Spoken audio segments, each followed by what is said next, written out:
u reklama qonunchiligi ham bir joyga kirib yotibdi. Xitoyliklarga kelgan bu dalbayobcha fikrlashni to'xtatish kerak.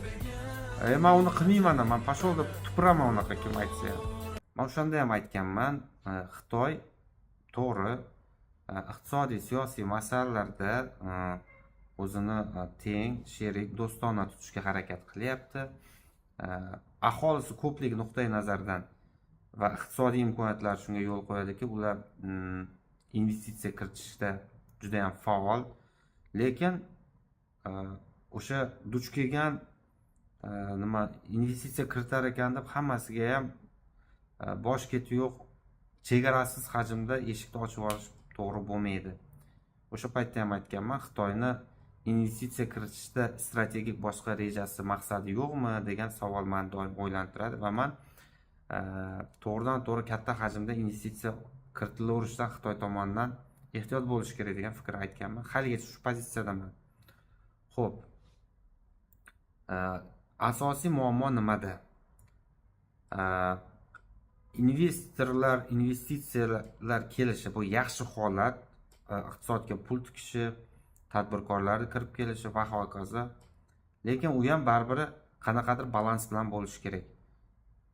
Oxirgi vaqtlarda haqiqatdan ham bizni ko'chalarimizda, savdo nuqtalarida Xitoy yozuvidagi o'sha peshtaxtalar, Xitoy yozuvidagi reklamalarni ko'payib ketganligi bu fakt. Bu bir yil emas, 3-4 oyda ichida keskin darajada oshib ketdi va odamlarni haqiqatdan bu diqqatini tortyapti. Kecha ayrim rasmiy idoralar bundan vahima ko'tarish kerak emas, yo'q bu yoq degan masalalarni chiqib aytdi. Va ayrim debil, o'zini siyosatchi deb o'ylaydigan debillar chiqib bu chetdan uyushtirilayotgan provokatsiya degan gapni ham aytyapti. Shunaqa aytayotgan odamlarga javob, yebsan bu gapingga deydigan javob.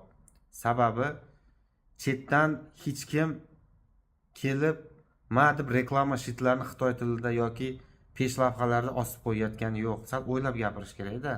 Bu oddiy odamlar ko'rib turgan narsalar. Va odamlar nimaga xavotirga tushyapti? Oddiy savol.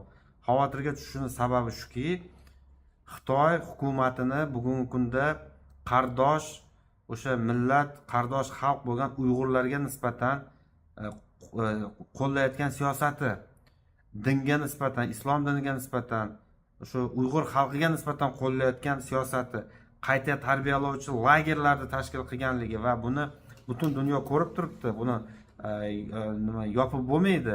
Mana shunaqa salbiy munosabati cho'chityapti. Shu Uyg'urlar ham turkiy qavmlarda bir bo'lagi, bizni o'zimizni qardoshimiz ular ham. Lekin bugungi kunda ular qanaqa o'sha sinovlardan o'tyapti, buni ular yaxshi biladi va dunyo buni kuzatib turibdi. Shunchaki Xitoydan qo'rqqanligi uchun.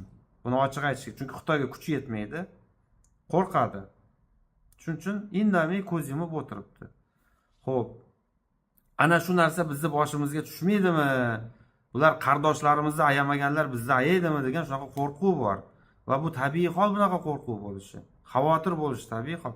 Buni to'g'ri tushunish kerak. Buni chetdan kimdir uyushtiryapti, provokatsiya deyishdi, nima keragi bor?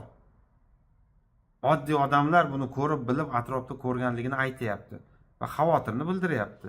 Endi ayrim yana chetdan kelib bir guruhlar, masalan, o't yoqishga harakat qilganlar balki bordir, men uni bilmayman. Lekin meni shaxsiy Xitoy masalasidagi fikrim ilgari ham shunday bo'lgan, hozir ham meni hech kim bu chetdan yollab, chetdan miyamga mana shuni aytib hech kim aytmagan ham. Men uni qilmayman, men pashol deb tupuraman unaqa kim aytsa ham. Millat, xalqning manfaati, o'zbekistonliklar manfaati ustuvor bo'lishi kerak. Shuning uchun men anaqa bu yerda xolis bo'lishni men tarafdoriman. To'g'ri, investitsiya Xitoydan kirib kelishiga menda ham e'tiroz yo'q, qarshilik yo'q, lekin bizni strategik o'sha mamlakat davlat xavfsizligi bilan shug'ullanadigan, kelajak xavfsizligi bilan shug'ullanadigan bizni idoralarimiz bor. Ular to'g'ri hisob-kitob qilyaptimi? Ular balansi to'g'ri ishlayaptimi? Marhamat, umumiy investitsiya hajmida Xitoyniki ham, Turkiyaniki, mana Fransiyaniki, va hokazo Germaniyami, Qozog'istonmi, Rossiyami, marhamat, qaysiki mamlakatlar hammasi bir balans saqlagan holda kiritaversin investitsiya. Lekin 90% yoki 50% dan oshig'i bitta davlat hissasiga investitsiyani to'g'ri keladigan bo'lsa, bu albatta iqtisodda balanssizga izdan chiqishiga olib keladi. Bu albatta iqtisodiy qaramlikka olib keladi qaysidir bir davlatga. Mana shuni o'ylash kerak, hisob-kitob qilish kerak. Marhamat, qarshilik yo'q, kirsin investitsiya. Hozir bu tadbirkorlar osmondan olib gapirmayapti. Bizni bozorlarimizda haqiqatdan ham 2-3 barobar qimmatiga bo'lsa ham savdo nuqtalarini, magazinlarni o'sha sotib olayotgan tadbirkor xitoyliklar bor. Ular ochiqchasiga sotib olishyapti, ochiqchasiga bozorlarimizga yurib, sizlarga nima kerak, nima qilib beraylik, boshqa degan nimalarni taklif qilyapti va bizni tadbirkorlarimiz xavotirga tushib qolganligi tabiiy. Ular biz bozordagi o'rnimizni yo'qotib qo'yapmiz, nonimizni oldiryapmiz biz. Ertaga biz nima bilan tirikchilik qilamiz? Bular hamma yoqni egallab olyapti degan shunaqa qo'rquv bor. Xo'p, mana shu qo'rquvdan kelib chiqib, atrofga qarasangiz, anaqa peshlavhalar ham ko'payib ketyapti. Reklama bannerlar, misol, biz reklama qonunchiligimizda aniq yozib qo'yilgan, davlat tilida bo'lishi kerak birinchi navbatda. Uni tarjimasi keyin bo'lishi mumkin boshqa tilda. U reklama qonunchiligi ham bir joyga kirib yotibdi xitoyliklarga kelganda. U tabiiy hol odamlarda xavotir bo'lishi. Bu yerda bozorlarda tochkalarimizni, bozorlarda o'rinni yo'qotib borayotgan bo'lsa, atrof to'la xitoycha shu nimalarga ko'milib borayotgan bo'lsa, ochiqchasiga katta-katta qilib viviskalarini, oddiy aytganda o'sha peshlavhalarni xitoy tilida berayotgan bo'lsa, O'zbekistonning ichida. Demak, O'zbekistonda xitoyliklar ko'payib ketdi. Ko'p bo'lganligi uchun shu tillarda beryapti. Bu albatta biznikilarni xavotirga soladi. E'tiroz qilyaptiki, O'zbekistonliklar ham chet elda yuribdi, ishlab yuribdi-ku, bunaqa e'tiroz bo'lmayapti-ku deb. Qaysi davlatda ko'rdingiz O'zbekistonliklar o'zbek davlat tilida reklama shitlarini xitoyliklarga o'xshab mana shunaqa har xil o'zini tilida yoki o'zbek tilida o'sha peshlavhalar ilib tashlaganligini? Bo'lsa bitta ikkita restoranni, kafeni nomi bo'lishi mumkindir. Lekin ommaviy mana bunaqa reklama shitlari, peshlavhalar, ma'lum bir joylar ommaviy egallab olishlar bunaqa bo'lmaganda. Qo'pol aytganda, ommaviy deganda qanaqa? Misol, savdo nuqtalarida ko'ryapmiz-da, men o'zim yaqinda mana shu Toshkent viloyatidan kirib kelaman shaharga ko'pincha. Men o'zim haqiqatan hayron qoldim. Men Xitoyga tushib qoldimmi deb o'yladim. Meni ham xavotirga soldi. Nimaga? Chunki ko'ryapmiz bizni qardoshlarni boshiga nima kun tushayotganini. Bu davlatlararo nizo keltirish, bizni kimdir Xitoy bilan urushtirib qo'yishga harakat qilyapti degan gap, bu kulgili gap-da. Bu oddiy O'zbekistonliklarning fikri. Prichom tu chetdan kimdir uni miyasiga qo'yyapti degan narsa. Qachongacha dushmanni chetdan qidiraverish kerak? Balki ichimizdan qidirarmiz unda. O'zingizlarda o'sha xizmat qilayotgan. Xo'p, mana shu balansni ushlay olmayotgan, pul qayerdan kelsa keldi, davay tiqib yuboraver deb kelajakni o'ylamasdan, orqa ketga qaramasdan ish qilayotganlarni xatosidir balki. Balki o'shalardan qidirish kerakdir, haqiqiy o'sha kim o'zi kelajakda sotyapti degan masalani. Oddiy fuqarolar, xalqni, o'zbekistonliklarning fikri bu chet eldan uyushtirilyapti deb qarayverishni bas qilish kerak. Bu dalbayobcha fikrlashni to'xtatish kerak. Mana shunaqa bir ikkita chiqib gapiryapti. Bu dalbayobizm, bu debilizm. Qo'pol aytganda, odamni tilni majbur qilib qichityapti shunaqa. Nima bo'lsa, mana shu Milliy bog'da ham ko'rdik. Yugurish musobaqasini qilindi, boshqa degan anaqa sport tadbir mashg'ulot bo'lgan ekan deb turib, chiroyli yog'ini yamab qo'yapti. Xo'p, biznikilar, boshqalar shunaqa ruxsatsiz sport shunaqa tadbir mashg'ulot qilganda har xil bayroqlarni qilib olib yo'l qo'yilarmidi? Kamda 15 sutkaga ketardi-ku. Hatto o'tgan yillar mana bo'ldi. 25-may kuni o'zimizni O'zbekiston bayrog'ini taqib bozorda yurgan bolalarni nima qildi? Xodimlar ushlab olib, ana bitiruvchilar, mana bu yerdagi lenta bilan chiqqan bitiruvchilarni ham kerak bo'lsa bayroq bilan, O'zbekiston bayrog'i edi o'sha, olib borib, ana yeshtirib, ularga bosim qilgan xodimlar. Shunaqa holatlar bo'ldi. Yo bu yolg'onmi? Xitoylikdan bu yoqda Xitoy kompaniyasi kelib bilganini qilyapti. Albatta u qo'rqitadi, qanaqadir shiorlar, nimalardir qilib yotibdi. Boshqalarda tabiiy ravishda ogohlantirib oldindan ana shu asosda qilinadi-ku. Sport tadbiri nima, ommaviy tadbir emasmi yo? Unga kelganda yumshoq shvob ketdi. Nima uchun Xitoyga kelganda, Xitoyliklarga kelganda, nima uchun hamma narsa hamma joyida jim o'tirlaring, qisib o'tirlaring degan narsa bo'lyapti. albatta bu odamlarda e'tiroz paydo qiladi. Ochiq, oydin aytish kerak, bildirish kerak. Men qarshi emasman, investitsiya kirsin, boshqa qilsin, lekin balansni ushlash kerak o'rtoqlar, balans.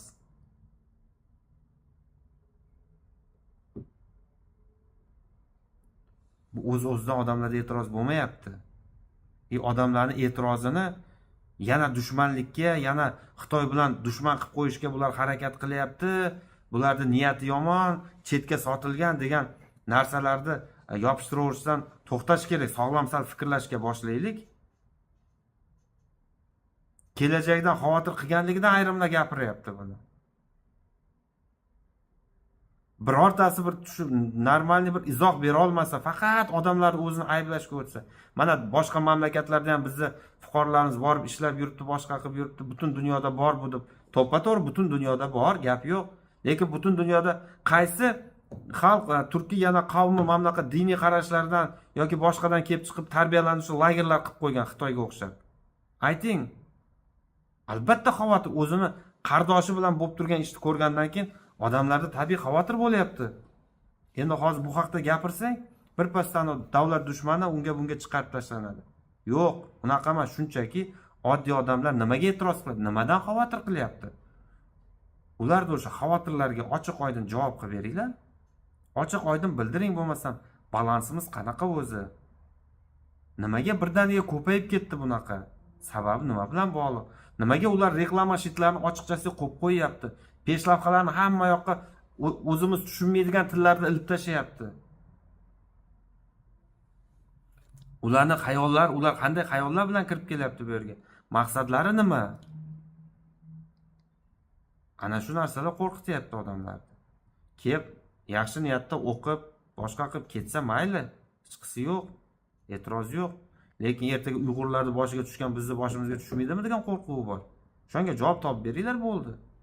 Ha narsadan chetdan anaqa diversantlarning nimasi boshqa deganda, shu gapirayotgan odamlar o'zini bir sog'lom tanasiga bitta o'ylab ko'rish kerak edi. O'zini kelajakda uni avlodlari mana shu yerda yashaydi. O'zi qanday tasavvur qiladi shuni?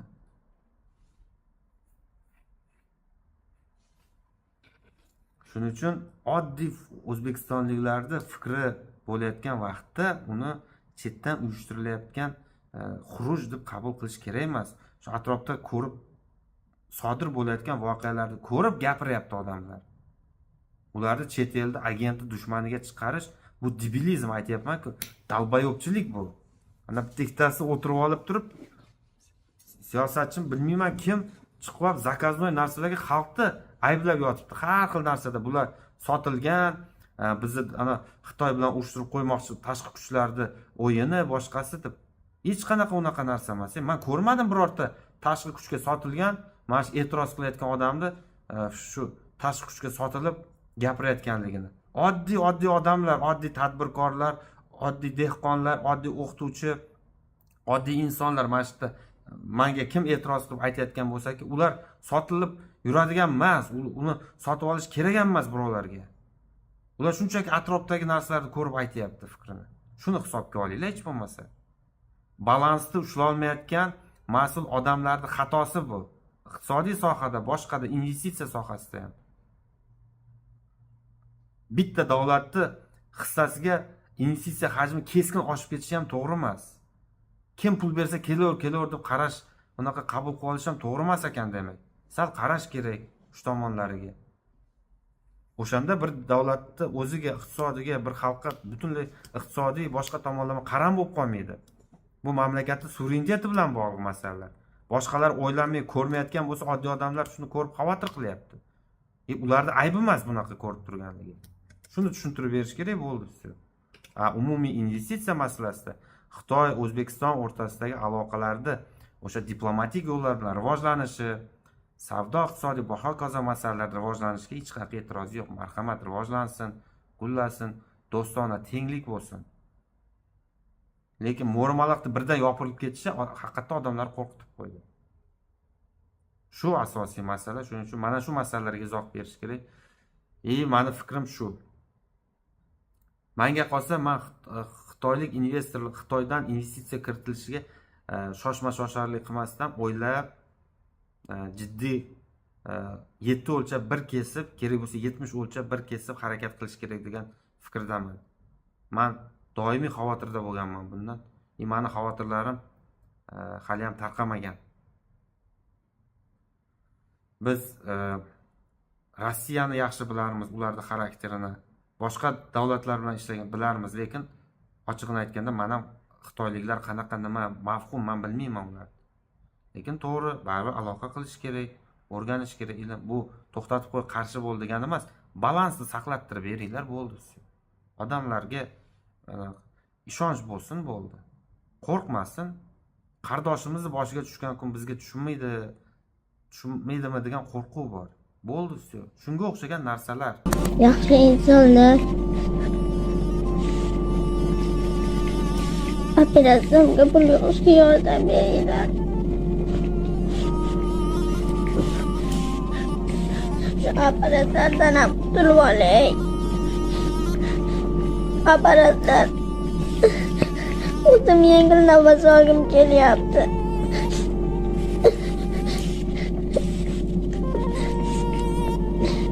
Operatsiyamga pul yig'ishga yordam beringlar.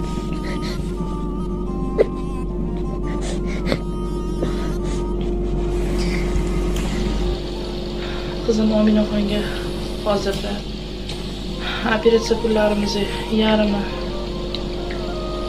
yarimidan kamroq shu 20 ming yig'ildi. Undan 25 mingini operatsiyamiz uchun kerak bo'lyapti. Iltimos qilib so'radim. Saxovat 5-inchi so'lar. Qizim uchun iltimos qilamiz dedi. Ehsonlaring ayamanglar. Men to'yib havodan nafas olsam, yoshlarga o'xshab o'ynab yurishni xohlayman. Bolachalarga o'xshab o'ynashni xohlayman. Sizlardan iltimos qilaman. Allohim hammalaringni asrasin. Allohim sizlardan rozi bo'lsin.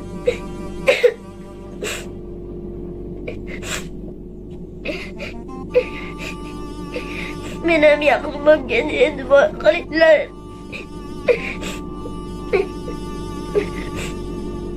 Rabbana ayting. Rabbana atana. Bidina hasanatan va fil axirat hasanatan va qina azabannar. Rahmatga arhamar rahim.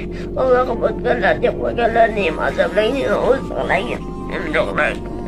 Rahmat qizim, siz ham sog' bo'ling.